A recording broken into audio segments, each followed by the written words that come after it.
Wherever Kenny is. I think he's getting into the beer. So it's Kenny, Patrick and Kenny. Sorry. Yeah, sorry, I wasn't pointing at you. I said Kenny. Yeah, you're good. You're good. Kenny in general. Sweet. Awesome.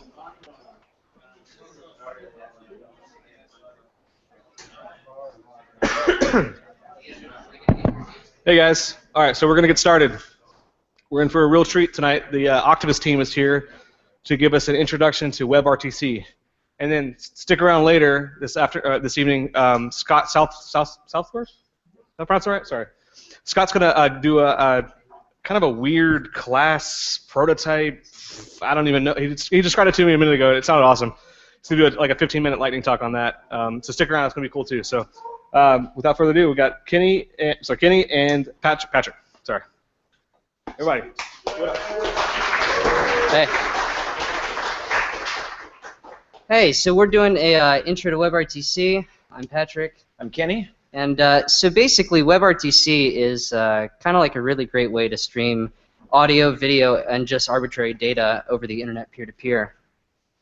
Sure, so I thought we'd start out with how the IETF spec describes WebRTC. So WebRTC is a protocol spec and a JavaScript API spec. And if everything's implemented, it allows communication of audio, video, and data to be sent in the most direct path possible between participants. So the plain or English version of this is it's both a protocol spec, just like HTTP or WebSockets or any other protocol, in addition to a JavaScript API spec that's going to be implemented in your browser. And so this allows you to send audio, video, and data, if possible, directly from one browser to the other, so without an intermediate server being involved in the streaming of media there, while allowing to fall back to an intermediate server if that's not possible. Yeah, so we'll start with the history and an overview. WebRTC has been around actually for quite a while. The spec has existed since really 2011. It is still in draft status, so that kind of warrants off a few people. They get a little afraid of that. But if it's any, example, we're using it in production. Google Hangouts, anyone use it? Yeah, you? Oh, yes. Oh. Oh no, it's not sharing my desktop. Can do that. Oh. Screen share.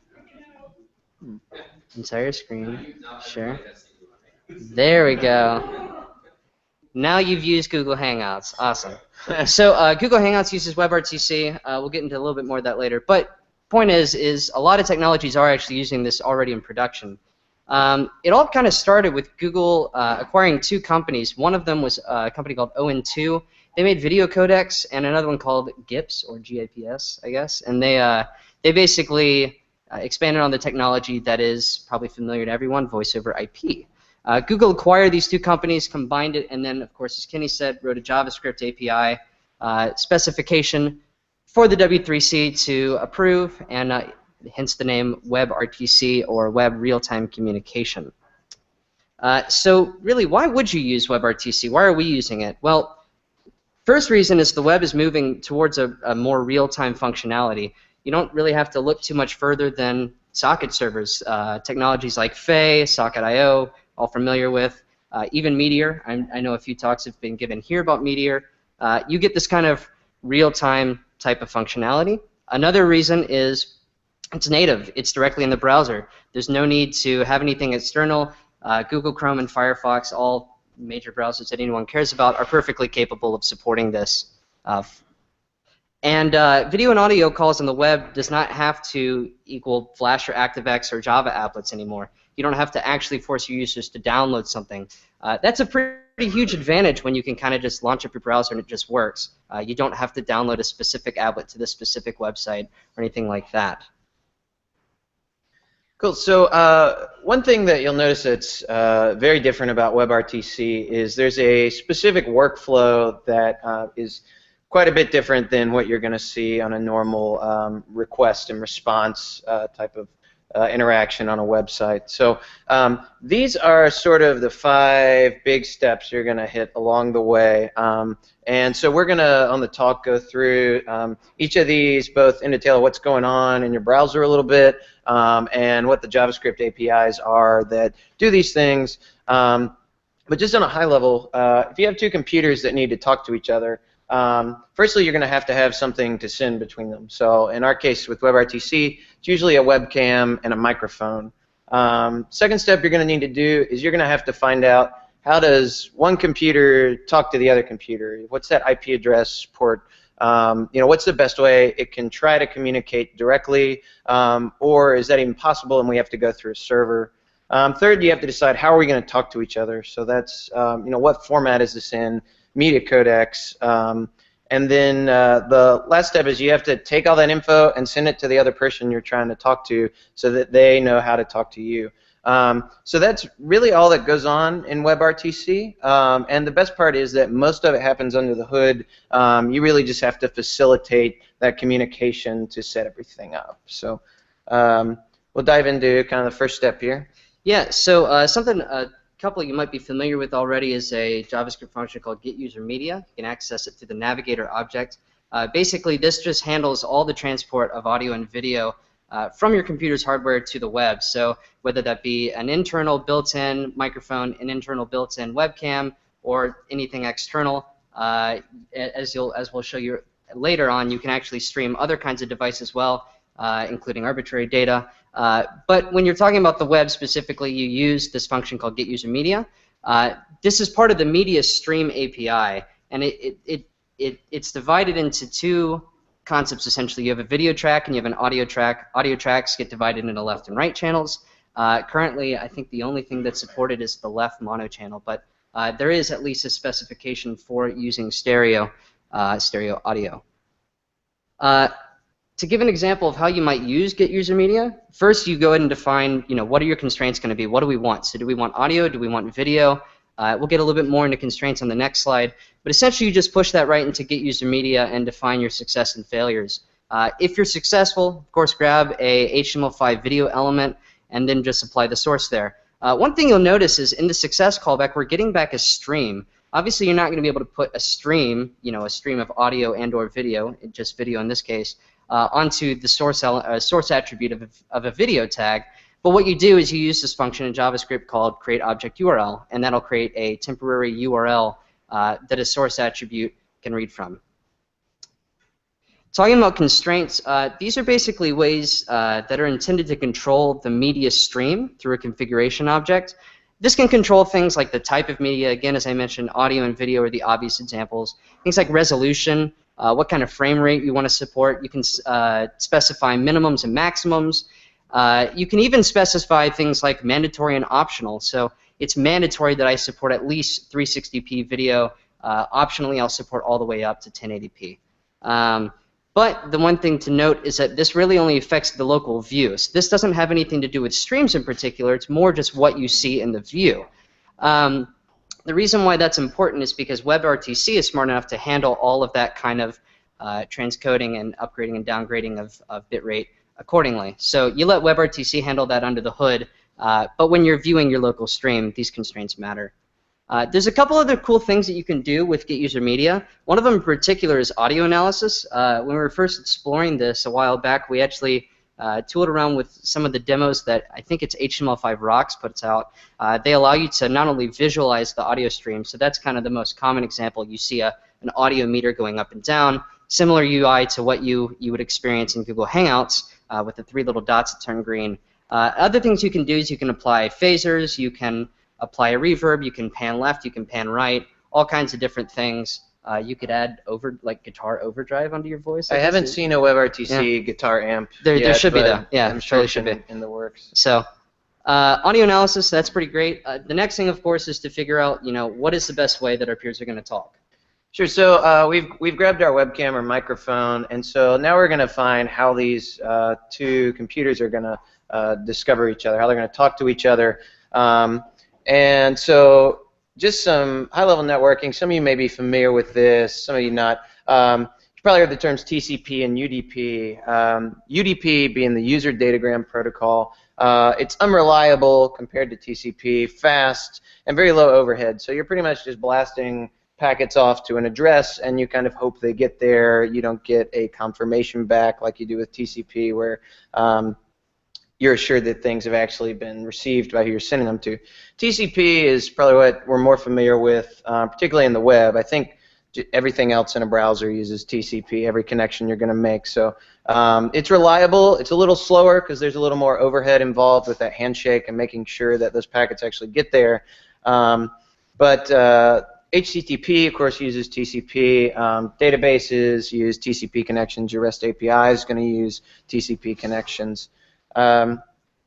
So with streaming media, it's all about that UDP. UDP is the better choice for a number of reasons. Like I said, it's fast, and you don't actually need to make sure everything gets there. So codecs are pretty amazingly designed nowadays so that if you lose a few packets here and there, they can actually reconstruct the whole stream you're trying to send. But what we do need to know is where we're sending these packets to. So the best way to send something between two computers is going to be a direct connection, a straight line. So ideally what we would have is one computer sending this media directly to the other computer, and you would still have your normal channels for downloading HTML files, CSS, JavaScript from your web app that's up there in the cloud, right? This would be wonderful if you could just plug in an IP address and talk to somebody else's computer. As most of us are probably familiar with, the reality is very different due to routers and firewalls and mobile networks and all types of things that get in the way. So fortunately, there's a great tool to use to solve this problem, and that's called ICE. And let's see, not that ICE. ICE stands for Interactive Connectivity Establishment. So WebRTC uses this protocol called ICE. It's a priority-based protocol, meaning it's going to try to do things that are going to be the most direct first. And it just tries out a whole bunch of possibilities that might allow you to connect two computers together. It calls these possible connections candidates. So what will happen is you're going to gather up a bunch of these ICE candidates with the JavaScript APIs provided by WebRTC, and it's going to test them out and try to find the best fit. So as mentioned earlier, the best opportunity would be on a local network where the IPs that your computer has on your local router work just fine to send together, and ICE tests that first. But if you're over the internet, that's obviously not going to work because of these wonderful things called NATs that are in our router, right? So your IP and your local network gets translated to something different when it goes out into the wild internet. So there's a great protocol called STUN, which is session traversal using NAT, I believe. I may be wrong on the U there. So what STUN does is your computer sends a request to a special kind of server called a STUN server, and it asks the STUN server, hey, what port and IP address am I talking to you on, and can you reach me back at that same IP and port? So STUN allows your computer to gather possible connection points that actually go through the internet but are still direct connections. So these are points that wouldn't have your media relayed with some intermediate server. That works about 80% of the time or more a little bit with WebRTC. Most of the time you don't have to fall back to an intermediate server. Sometimes you do though. So WebRTC and ICE provide for a fallback called turn. So what happens with turn is instead of just getting an address, your computer actually goes to the turn server and says, hey, let somebody send media data to you and relay that data as quick as you can right back to me. So let's see. Yeah, I mean, so to give an example usage of how this might work, again, as Kenny mentioned, you're going to start by defining a couple STUN servers. In this example, we're not actually defining any turn servers. Generally, those require things like credentials. We'll go into why that's the case later. But we go ahead and define two ICE servers, both of them STUN. The first one actually by Mozilla and the next one by Google. These are actual STUN servers. So a lot of big companies like Google and Mozilla, I think Twilio as well, all offer public STUN servers. Generally, again, with Turn, you have to pay for that. We'll get into why that is later. But there's a native API in JavaScript for RTC peer connections. You create one, set it up, and then you basically establish a little event handler for ICE candidates. You say, when we get an ICE, we're going to check if it's there, and then we're going to send it to all the other people. This is kind of presupposing a socket server, so a signaling server. We'll kind of talk about that also a little bit later. So there are some gotchas with WebRTC that are a little different, particularly with regards to ICE. You need to have access to a stun and turn server. It'll work most of the time if you have stun, but over mobile networks, it probably won't. So stun and turn, like Patrick mentioned, there are some public ones that Google and Mozilla provide. Those are not like Google's DNS, for example. That's something they've said is going to be reliable and you can trust is going to be there. So those are great to test on, but those are kind of a use at your own risk. It's really better to either pay for some of these services that offer stun and turn to you, or to run them yourself, which is what we've opted to do at Octovis. You're crazy. It's kind of rough. A huge gotcha is that as part of this ICE protocol, I mentioned it's priority based. So it's going to test your local IP addresses first. This is a huge deal because it means that when you're testing in your office or at a coffee shop between, say, your Android phone and your MacBook, WebRTC is probably going to work. The big deal there is this does not mean it will work over the internet because you need stun and turn to have it work over the internet. And this can be particularly embarrassing when demoing for a client. That has never happened to us. No, that would be really embarrassing. Why would that happen? But I've heard it's a really horrible experience when that happens. Yeah, So I've been told. yeah, so the big indication of this, though, if you're working at WebRTC and you see a big black screen where there should be somebody's video, that probably means your stun and turn server or credentials are not correct. Also probably fired at that point. Yeah, so that was our big what with WebRTC is it's a little different than a normal, say, node server running on your computer. Just because it works locally does not mean it's going to work when it's over the internet. We figured out ways that our two computers can reach each other by sending these ICE cannons back and forth. The next step we're going to do is we're going to figure out what media formats does my computer speak and what media formats does the other computer speak and how are they going to talk together. So WebRTC has opted to use a protocol called SDP, which stands for Session Description Protocol. So with SDP, your two computers are able to say what type of media are you interested in. Do you want audio? Do you want video? You might just want to set up an audio call, and so SDP would have all this information in there. So do you want audio? Sure. Do you want video? Yes, I definitely want video. You want breakfast in bed? You could put that in your SDP string too. It would be ignored, but you could put it there. Should set it to true. Mm-hmm. So SDP also includes codec specs, so it might say, I'm in Chrome and my browser can understand Opus audio codec at these sample rates, G711, H.264, yes or no. So there's generally no need to modify these big strings that your browser gives you that contain all this SDP information. Usually you're simply able to take that string, send it to the other computer, and not worry about it. And how this works is using that same RTC peer connection API we saw earlier with ICE. You're going to get an offer, and you're going to send that to another computer over whatever mechanism you're using, usually sockets. The other computer is going to take that, and they're going to generate an answer based on the things it sees in that SDP that it supports. So it's going to try to find a way, oh, these codecs match up. I understand this too. Chrome and Firefox are able to work this out between each other. And so the second peer will send back an answer. And so just emphasizing this again, ICE and SDP require this signaling server to be in place before you can actually start the direct connection. So SDP, just like ICE, you're going to get those things, send them through your socket server, whatever means you've chosen. So this is an example of what an SDP string looks like. So we thought we would just take a minute to walk through sort of each of the lines on here. No, they're horrible. This hopefully can be the last time you ever have to look at this, and you can still use WebRTC all the time. But if you see this printed in your console when you're trying to log something, that's what it is. You've entered the matrix by that point, Yes. so it's you're in the right place. So Also note there is a that's also a WAT. So I mean there's a great website actually. We'll post to it after the talk that it'll go through line by line of an example SDP string and show you each individual character, what it means, what it's referring to.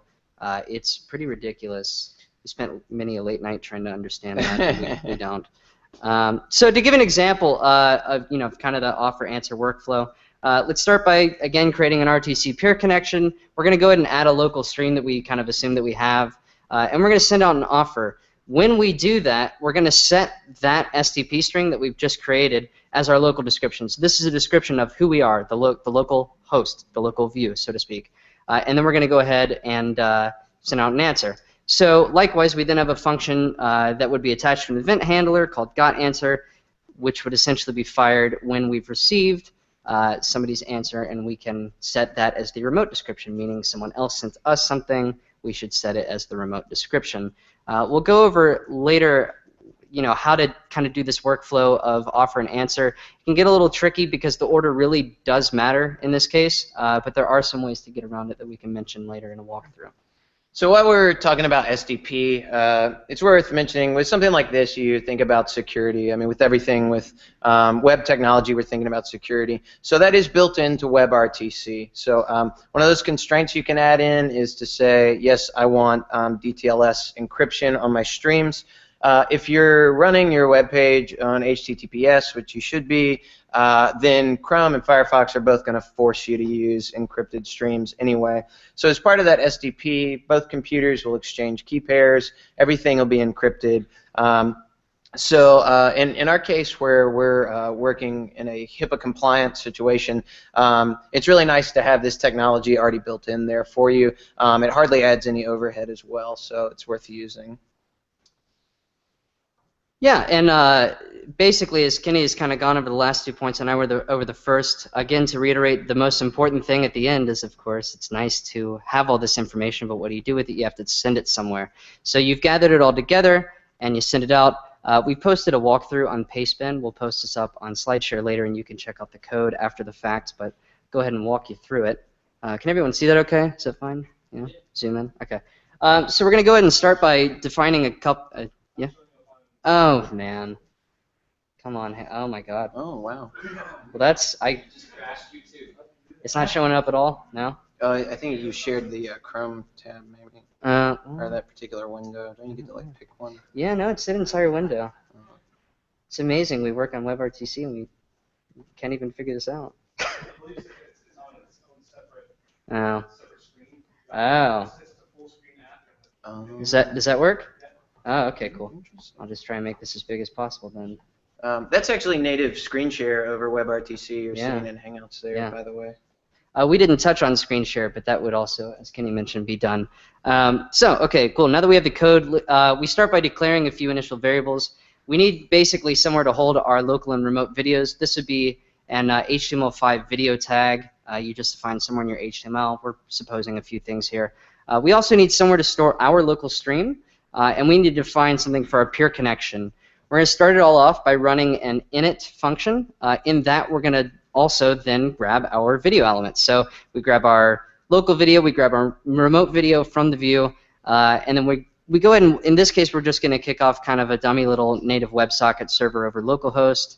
And then we're going to define this big function. This is pretty much the meat and potatoes for the most part. This will handle all signaling communication. So whenever we receive a message from the socket server, we want to first do a couple things. I mean, we really want to check if that message is going to be an SDP message or if it's going to be an ICE message.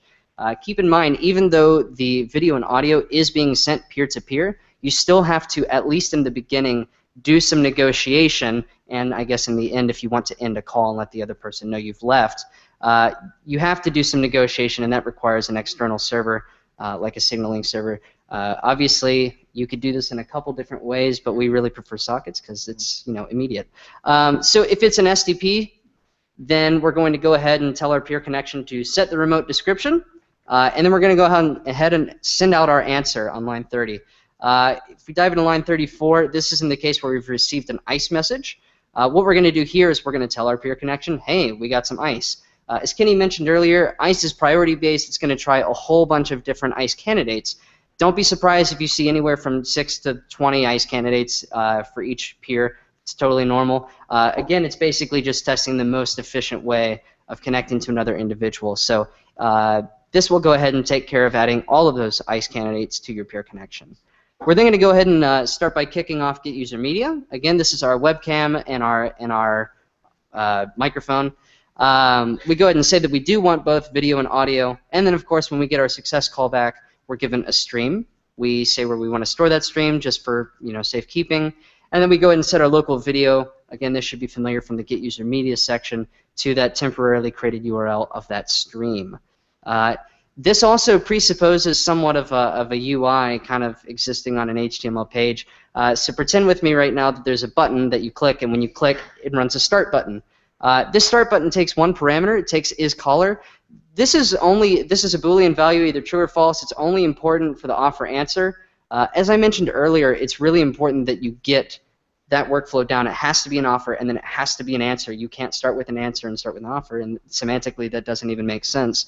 So you really have to. A couple ways to get around this is we would suggest, we'll kind of give you a hint, defining one source of truth. So that could be your signaling server. When you connect to your signaling server, basically that decides who is going to be your first peer and who is going to be your second or your third or your fourth or your fifth or your 800th peer joining the room, and then that determines how you send the offer and the answers accordingly. We'll also then go ahead and we'll say what to do with ICE candidates. When we've created ICE candidates in this case, so when we create one, we want to check that it did indeed create one. We send it off to our socket server. We also want to detect when we've received a remote stream. Tell our peer connection when we've been given on add stream. Define it, set it up, put it in the view. And then of course we add our local stream. And if we are the first person here, of course, we have to kick this off. So we're going to go ahead and create our offer. There is one little function that's described in both create offer and create answer that you'll see. It's called handle description in this case. That's going to do nothing more than just take your SDP and set it as your local description, and then of course send it off as needed. So and then of course we kick the whole thing off with this function down at the bottom, little init. So say, oh. There we go. Cool. All right, so that's the walkthrough. Let's talk real quick about platform support. If any of you are looking to use this in production, we would suggest it, but only if you have the ability to somewhat define.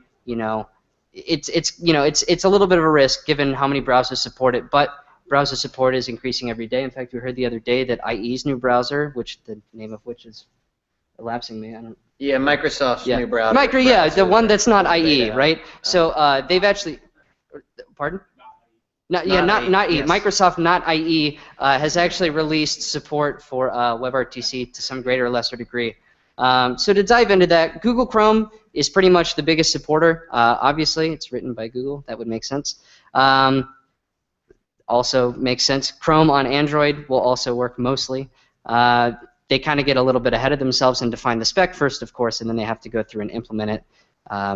Firefox also mostly supports WebRTC, a little bit less than Chrome. There's also a few subtleties between the two browsers that we'll talk about how to fix later. But one thing in particular that's worth noting is that's about it. Opera really doesn't support it, and Safari and IE can just die. But when you're trying to research this, of course, the inherent irony is that Firefox, made of course by Mozilla, has far better documentation. I don't even know that Google really even has reasonable documentation unless you like reading source code. Which, it's on the Blink source. Oh, yes, of course. Thank you. So yeah, I check in MDN. That's going to be a pretty great source for everything. They keep it mostly up to date. Yeah, it is worth everything we've talked about in terms of, especially just single person to single person video and audio calls and data is going to work great across Chrome, Android, and Firefox. Nothing on any of the iOS browsers yet. Apple has chosen not to support WebRTC for unknown reasons. Thanks, guys. Yeah, monopoly. And for all you weird people that are mobile developers, there is native Java and Objective-C bindings as well. Pretty good support. It's about the same as Chrome. We'll actually show you here later. You might have to come up. I don't think we can share it on the screen, but we've actually got an native Android version of WebRTC fully going. So that's platform support.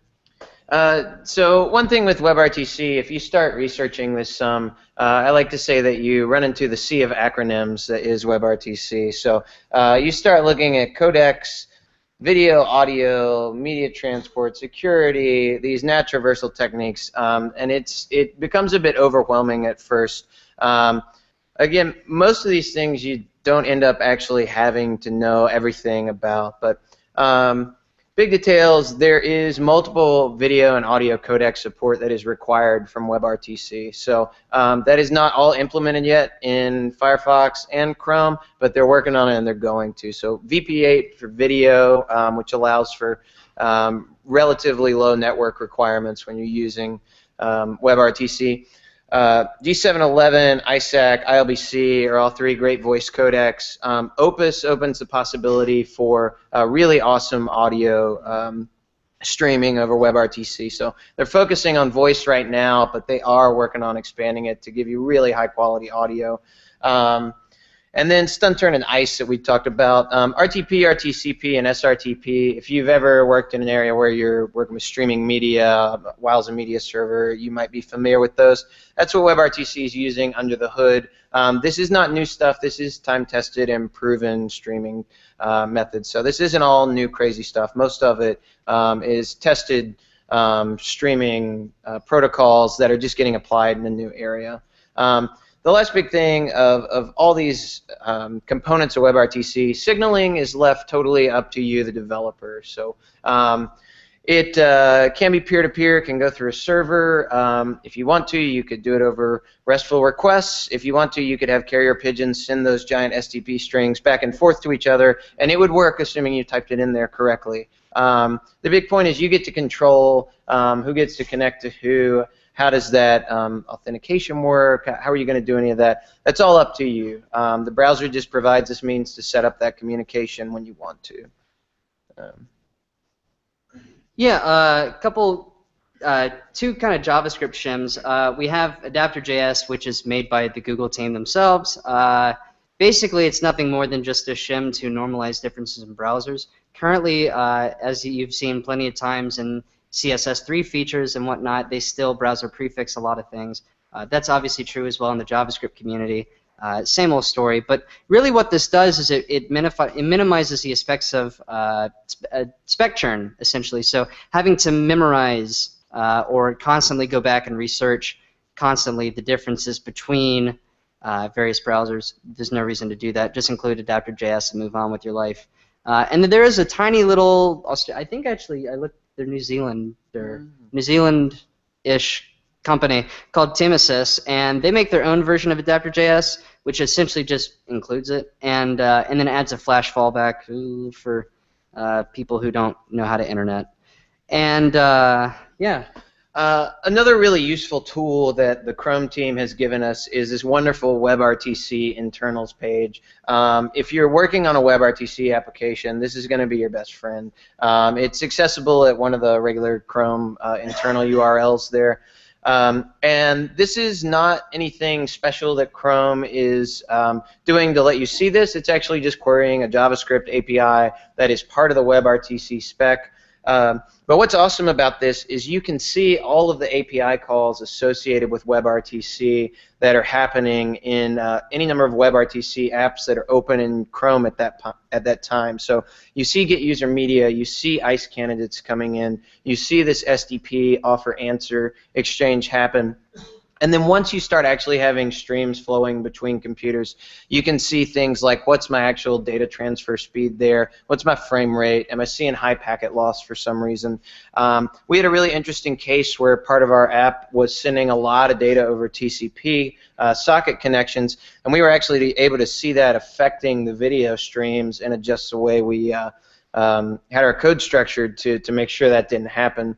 What's very cool about this page, too, is it's not just limited to your app that you write. You can open up Google Hangouts, and I guess we pulled it up right now. Yeah. You can view what Hangouts is doing with WebRTC. And so if you're ever having trouble or you're just curious, how is the Google team using these APIs, you can open this page up and see what's going on under the hood in Hangouts a little bit. Yeah, and as Kenny was saying, you can also get this programmatically. You just kind of go to your peer connection and say .getstats. It'll give you pretty much everything here. It won't give you the pretty little graphs that Google Chrome does, but you know, it'll help. There are a couple resources we'll include. Word to the wise, some of these get outdated pretty quickly. This is obviously a spec that's still in draft, so be advised. But for the most part, this will get you through the day. It's at least going to get you introduced. Most any problem you want to find can be found on Stack Overflow, of course. So don't even bother. So we're Octovis. I'm Patrick, and this is Kenny. Octovis is a telemedicine platform using WebRTC. We've chosen this platform really because it's just a lot better than anything else out there that we've found. We can deem it production ready for us, and we really love it. So also, we're hiring. If anyone's interested, we have an Android platform already. We're looking to build an iOS one. If anyone likes APIs, we're of course a Node stack. Come on over. If anybody likes wearables too, we mess around a lot with Google Glass, Vuzix, etc. In fact, we have video that we have the app actually running on Vuzix eyewear over there that you'll get to try out if you'd like. And yeah, come talk to us later. We've also got a working demo online at octatalk.io, Octatalkio. So go check that out. And as well, if you're interested in applying this kind of technology, we're releasing a library. We'd love to get some initial feedback on a beta. Give us a shout. Shoot us an email if you're looking to incorporate this kind of WebRTC technology into what you or your company or your team is doing. So we'd love to talk. And again, I'm Patrick. And I'm Kenny. And thank y'all for listening. Yeah, appreciate it. Just last thing, we had a trade show we went to about a month ago, and we brought a bunch of T-shirts. And it turns out that people in healthcare who are purchasing stuff for healthcare companies can't take like gifts from companies. Yeah. So we have all these extra T-shirts. So just take them. So thank y'all so much. Yeah. We have a bunch of T-shirts. Yeah. If y'all we got a demo over here if you guys want to come check it out as well. So thanks a bunch. Mm-hmm.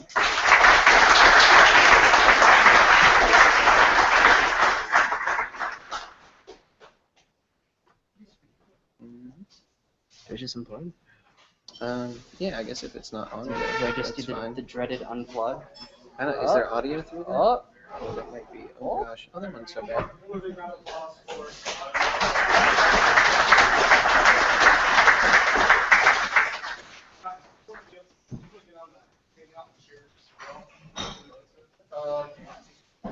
Yeah.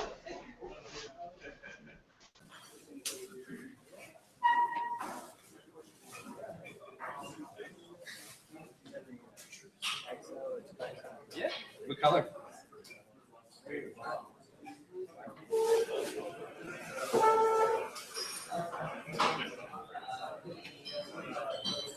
These are T-shirts? Yeah, T-shirts, yeah. Oh, thanks, man. Kenny. Yeah, I think it was in maybe a Christmas thing.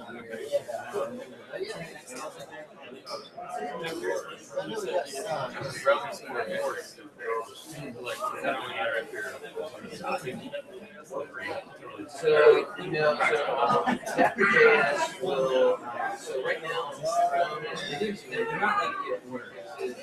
Firefox WebRTC fix that for you. But some of this plugins that Patrick mentioned actually do give you ideas of Safari. It's a plugin. Yeah, so, and, the plus side here is. At worst, you're falling back to video chat. I didn't do it. I didn't do it. WebRTC, and they have. I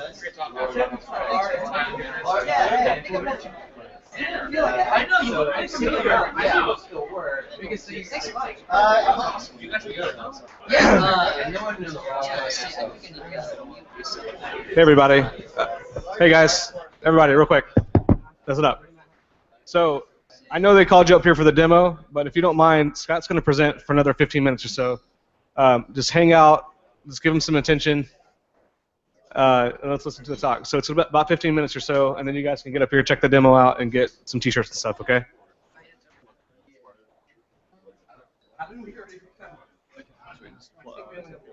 MacBook Pro? Yeah.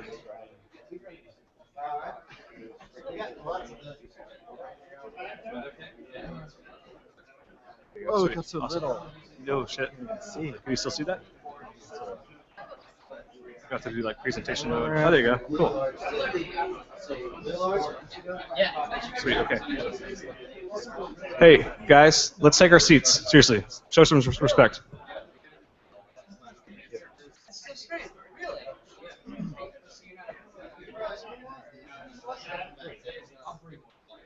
Now, I don't know how to increase my terminal font size on this. Oh, the curve. Yeah. I don't know. Maybe you. No, that didn't work. That could be. There's like a presentation mode you can use, I think. Is there? Yeah, if you go to preferences. On WebStorm? Yeah, and then experience. Okay, you were just. Oh, really? Yeah. Okay. So we started out. Maybe I'm thinking about IntelliJ. I thought I had one. I can just. Oh, the presentation mode font size? Yeah, but how do you actually enter presentation mode? Is Yeah. Right? Yeah. We could Google it. yeah, you can do that. Try okay, and then go up to view. Enter presentation mode. We've done it. Oh, what does this do? Whoa. Okay, how do I see the terminal? Oh yeah, I guess you can't. Okay, well, Oh no. we'll just Okay. Can you just use regular like terminal app and just zoom in on it? Okay, so I don't know if it would show the same thing. I mean, it is like. Oh wait. Whoa. There you go. It is. So you can snap it out as its own window. It is. Okay. How do I return this to the? Do you know how to restore this to like Not full not media presentation window? 'Cause mode. It's in that one. Exit presentation mode. But like now, this one's got like the big fonts, and it's got the. Oh.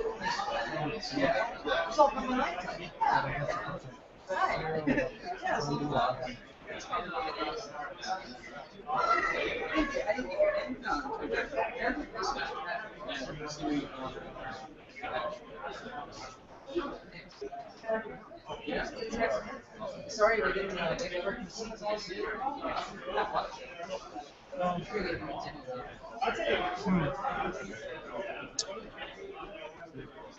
Shows me what happens when you try and do terminal for the first time. Is it demo? It should have used HTML. So can you just close the node server and just run it from here? Oh, from the command line? Yeah.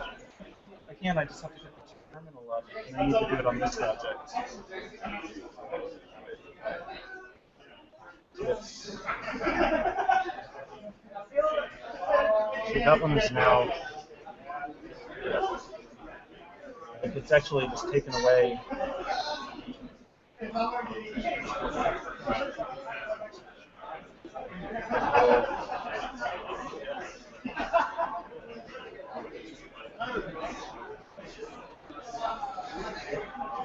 Yeah, it's just. I don't know. Yeah, I don't know.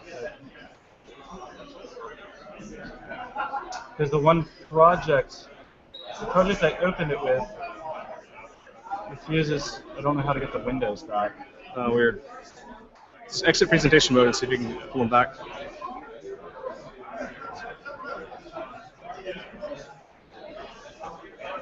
There you go. Now look. So go to the very bottom of the screen.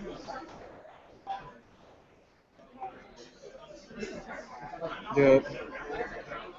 Yeah, I don't know. Yeah. It is weird.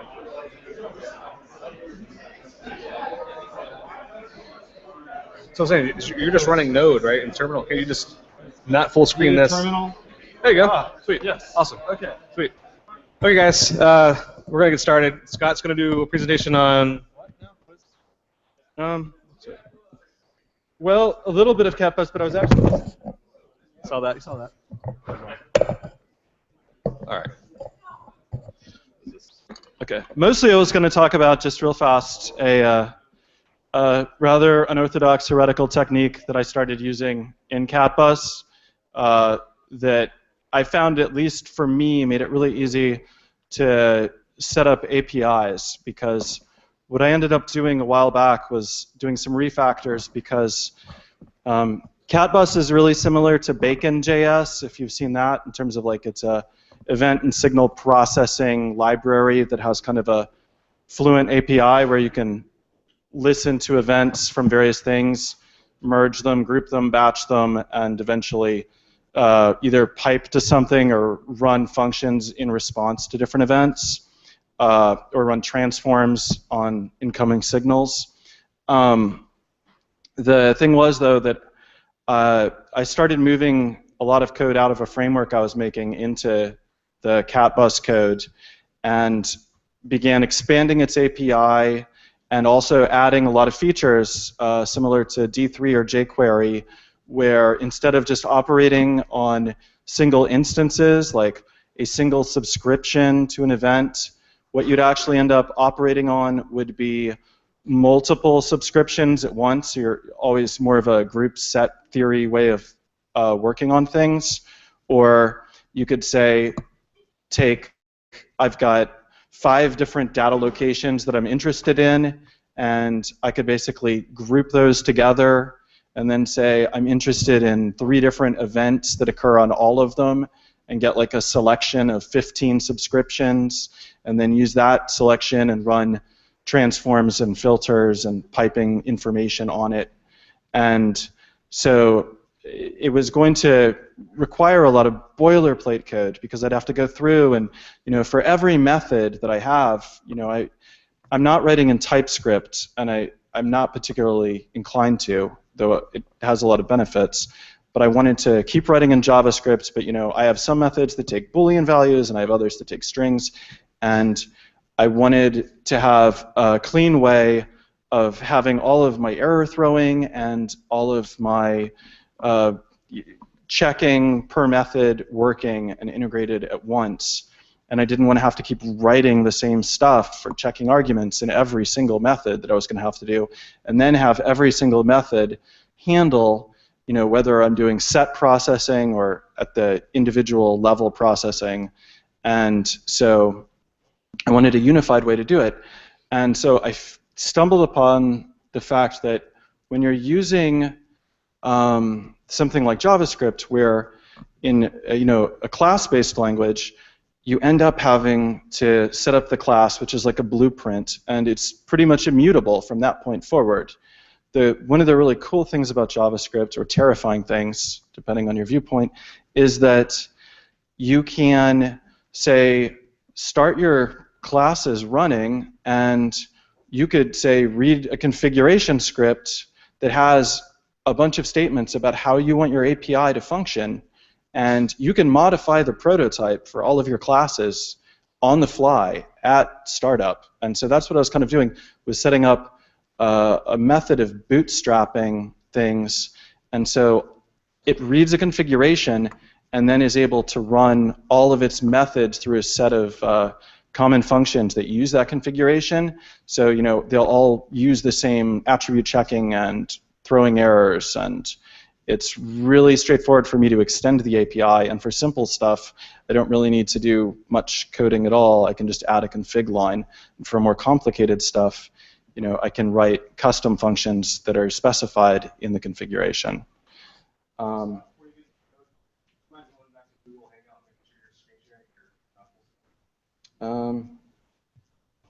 Let's see here. Google Hangout.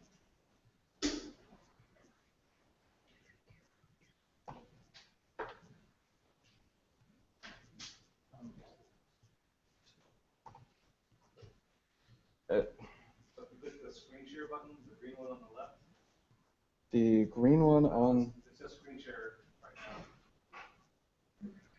Oh, there. Yeah. And make sure entire screen. Yeah, either entire screen, or I'm not sure in your presentation. But that it might be acting as a separate screen. So let's share that. Window. Is that good? I'm not seeing these things. Yeah, I have to full screen. Yeah, presentation mode. Oh, there we go. There we go. Oh, good. Okay, cool. Of course, now I'm not really sure how to change files, but I'll get to that. So I'll just give a real quick intro to just kind of what the API looks like, and then show how it's set up. So this is just an example script where what ends up happening is it just requires the CatBus library, and then here we declare just a couple of quick arrays of strings to say that this is like pretending I've got a mouse detector, which is the example I set up on the web. You can download this code on GitHub for CatBus. But say we had these 4 sounds: squeak, growl, meow, woof. Let's say that squeak is a mouse, which is what we're interested in. And let's say we have a house with 4 separate rooms, which are like data locations. And so you can basically say, I want these 4 data locations to be declared on the bus, like data registers. So you can just do catbus at these locations, room names. And now it's like a single variable that represents a selection of all of those data points. And then I made a quick function that's just going to write these random noises into all of these rooms, the make random noises all over function. And so it just loops through n times and will come up with a random room name, grab that random room name's location off the bus, and grab a random sound, and then write that random sound in the random room, if that makes sense. And so, oops. Then what I do is we can set up like a callback, which I named beeper, and this one right here is just going to see, just basically spit out what we're seeing. So we can say rooms on update, which returns a set of subscriptions, and update is like the default event that the bus produces. We run the callback, and I run 15 of these. What you'll should end up.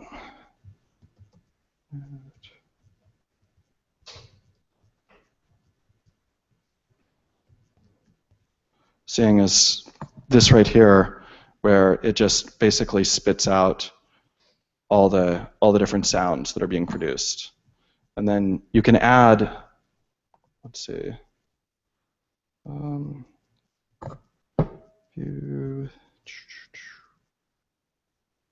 on.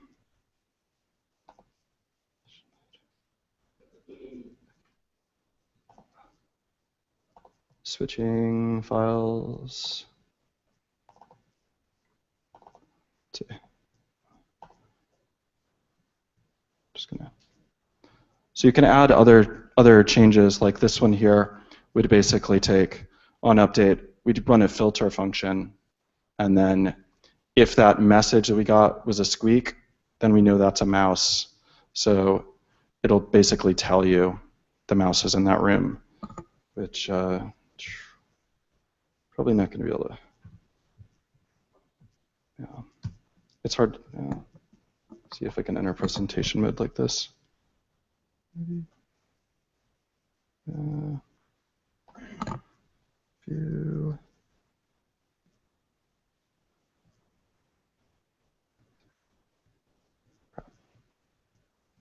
Man. Oh yeah, that's it. Okay, thank you. So when you're using a filter, then you end up getting, now it's just tracking to the mouse, and it ignored all the other stuff. And can I see the project on this? Yes. Okay, this makes it much easier. So then there's another version. Just switch it out. So now what we can do is, let's say we want to see where the mouse was at the very end detected. What you can do is, we can filter to whether it's a mouse. It's got a little transform function to grab the sound that was made and where it happened, merge all of those sensors into one sensor, keep the very last thing that happened, batch it, which really doesn't matter here because we're not operating in a browser or node context. But normally this would accumulate events between a next tick in node or a request animation frame in a browser, and then run a callback. And so then you'd end up getting just like one thing, like we saw the mouse the very last time it ended up in the bathroom. So a lot of this stuff was to take multiple, say, data streams or events and figure out kind of a final thing. But there are several other options. And then a fourth version, basically, you can also do things like grouping. So, you could say, I've got these 4 rooms, I'm going to merge all the sensors into one. We're basically going to group by where it's happening, keep all of everything, which it'll create a list, batch it up into one message, and run it back. So if I do that, you end up getting something like that, where it basically creates a hash, and now we've organized it by room with a list of every sound that we had in each room. And so it's kind of a fun functional way to organize your streams. But the cool thing is all of this is actually running through a sensor class, and it pretty much gets set up with something like this, where it has a configuration, and so this entire API is just defined like that instead of having it originally on the prototype. So it will end up going like, I've got a batch method, and it's a Boolean, and it'll basically, if you call it without an argument, it'll set it to true as like a default set. It'll store the value in this private, semi-private, pseudo-private batch. And if you have custom setters, you can use them. Or like for this keep, you can only keep like the first, last, or all the values. So you can like specify, say, an array of options. But it basically just runs everything through that. And so when the whole thing starts out, it pretty much loops through its configuration and allows you to also alias stuff. And then it's got this application of the prototype of the sensor, where it basically, as it's going through the config file, basically has sets up all the different methods so that every single method ends up mapping to this one kind of over method. And so right here, it pretty much determines, based on whether I have multiple things, like I'm a group selection or a single selection, it determines what it ends up calling, and then is able to use the name from the config to pretty much make sure that all of these like set attribute methods end up kind of working as you might like let's see, set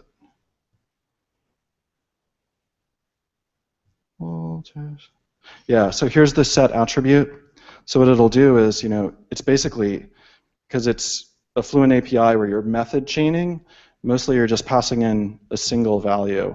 So you pass in, it's using the name that we're working on in the config for the API and a value. So it basically grabs the configuration right there in the setter, and then it figures out, it does basically a lot of error checking based on the config. So it can tell you that an attribute doesn't exist when you tried calling it, that we don't take arguments, that we're read-only, that, it can use, if you don't pass something in, it can use the default value that you defined in the config.